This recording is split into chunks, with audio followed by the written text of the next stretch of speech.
Eu ia falar exatamente sobre isso, sobre essa história. Casão, onde você está investindo seus bilhões em criptomoeda? Como é que tá? Então, primeiro é o seguinte, eu não tenho nem milhão, né? Porque eu trabalho, eu preciso trabalhar, eu sou de uma geração que o jogador de futebol não ganhava pra cacete, nem lá fora. Né? Na época que eu estava lá, o maior salário era o Maradona e era pouquíssimo, não é nem, mas não é, chega nem perto, nem um terço do que os caras, que um jogador médio ganha hoje na Europa. Eu não tenho investimento, nem me preocupo, eu não sou bom em dinheiro, eu não sou bom nessa, eu acho que eu já falei, eu tenho uma relação eu tenho uma filosofia de vida e fui criado dessa maneira e fui educado de um modo que eu não consigo ter uma relação boa com o dinheiro, sabe? Por isso que o meu filho administra, porque para mim é uma coisa que às vezes eu não sinto tanta falta assim, entendeu? Então eu não mexo muito com isso. Em relação ao que a Mayra falou, é o seguinte: existem problemas e problemas, né? Então eu vou contar uma experiência minha, tá? Eu fui a revelação de 82, fui campeão paulista, artilheiro do campeonato com 28 gols, e no final do ano eu sofri uma armação com a Rota em São Paulo e fui detido com acusação de porte de droga. Ok.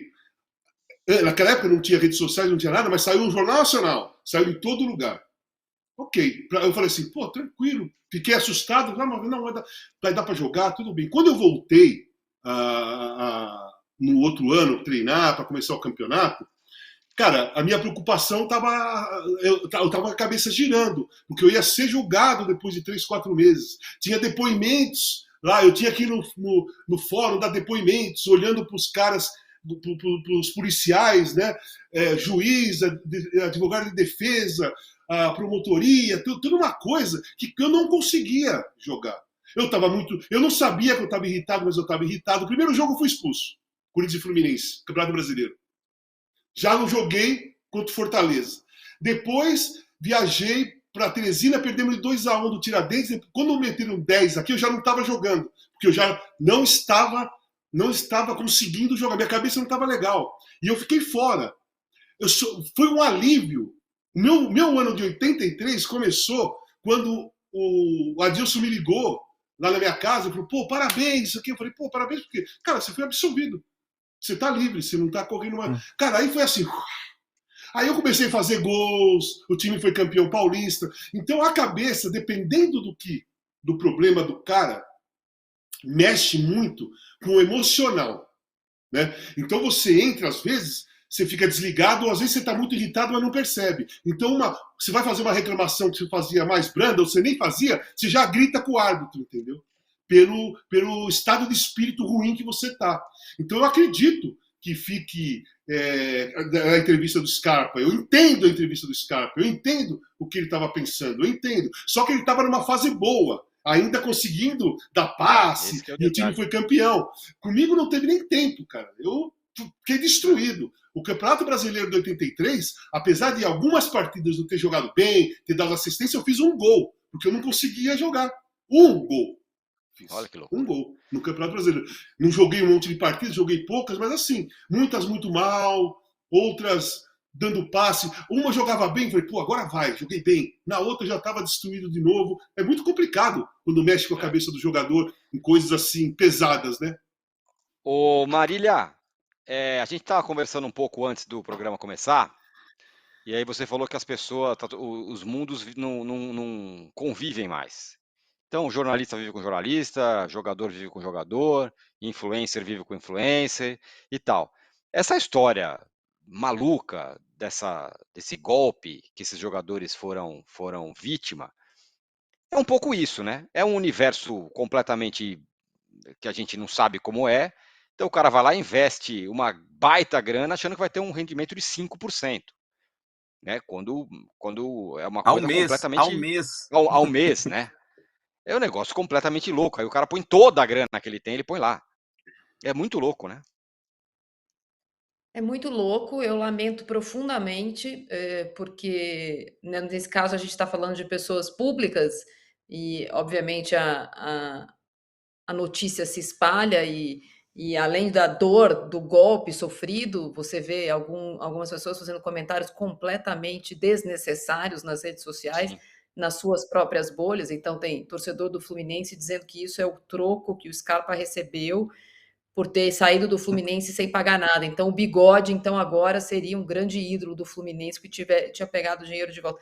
É cada absurdo que, assim, é desnecessário, lamento. O Scarpa, poucas vezes conversei com ele, parece ser um cara super do bem, caiu num conto que não é para cair, mas caiu e eu lamento porque ele é a vítima.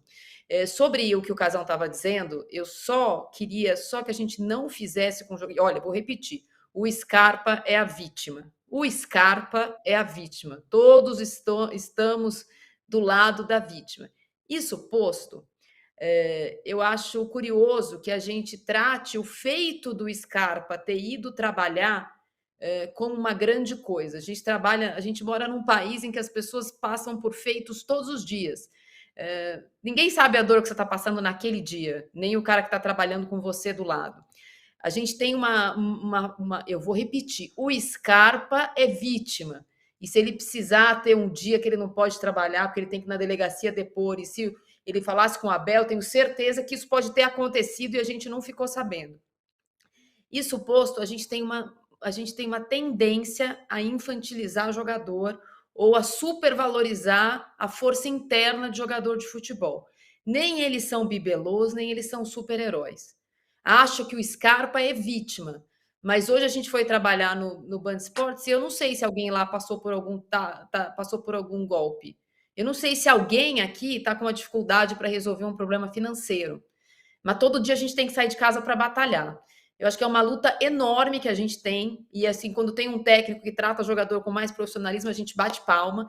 E eu não estou dizendo que o Scarpa teve ou não teve, ao contrário, acho que ele foi muito profissional.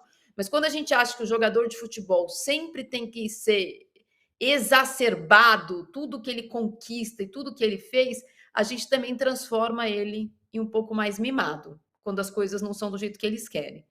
Acho que o Scarpa não é esse exemplo. Ele é um grande cara, dedicado, bem resolvido, que vai atrás de desafios pessoais, né? Tem várias características aplaudíveis e que eu gostaria que meus filhos que querem ser jogador de futebol gostem desses caras, sabe? Sejam fãs desse tipo de cara, que vai à luta, que batalha, que tem interesses diversos, múltiplos, que não arruma confusão, que não é indisciplinado. Esse é o tipo de jogador que eu quero que os meus filhos gostem. Mas a gente tem essa questão. Quando a gente fala, nossa, o cara jogou com não sei o quê. Vai todo mundo sair de casa com alguma coisinha de manhã, não sai? É. Não, só uma coisinha. Só uma Fala, coisinha. Casão. O jogador de futebol, o artista, ele é público, ele é julgado quando ele sai de casa. Ele sai de casa de manhã e começa a ser julgado. Se ele para no semáforo e está fumando, o cara filma, ele é julgado. Se ele bate o carro, ele é julgado. Se ele joga. Então, assim, eu entendi o que você falou e eu concordo plenamente, porque eu cobro isso. Eu acho que eu cobro isso do Neymar, que é um jogador mimado até hoje. Então, esse é o exemplo máximo. Então, eu concordo plenamente com o que você falou. Só que eu coloco esse adendo que é o jogador de futebol ou a pessoa pública. Eu não vou falar jogador de futebol. Pessoa pública, ela abre a porta de casa, quando ela sai, ela começa a ser julgada. Ela vai na padaria tomar café, ela está sendo julgada. Olha a roupa do cara. Pô, o cara está de chinelo. O cara não vai treinar, já são 8h15, sabe? Então a pessoa é julgada. E isso, quando o cara tem um problema, eu acho que entra no pacote. Eu não estou falando da minha época, porque a minha época a gente era julgado, mas, cara, o jornal ia sair no outro dia.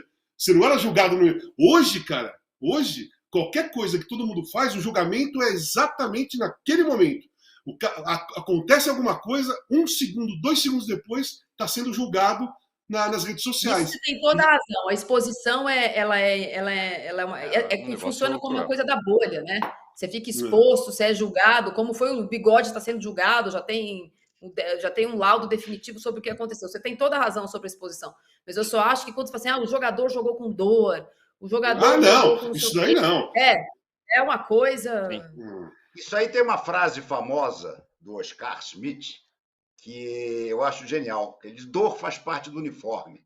Ninguém joga 100%. Atleta de alto rendimento, ninguém entra 100%.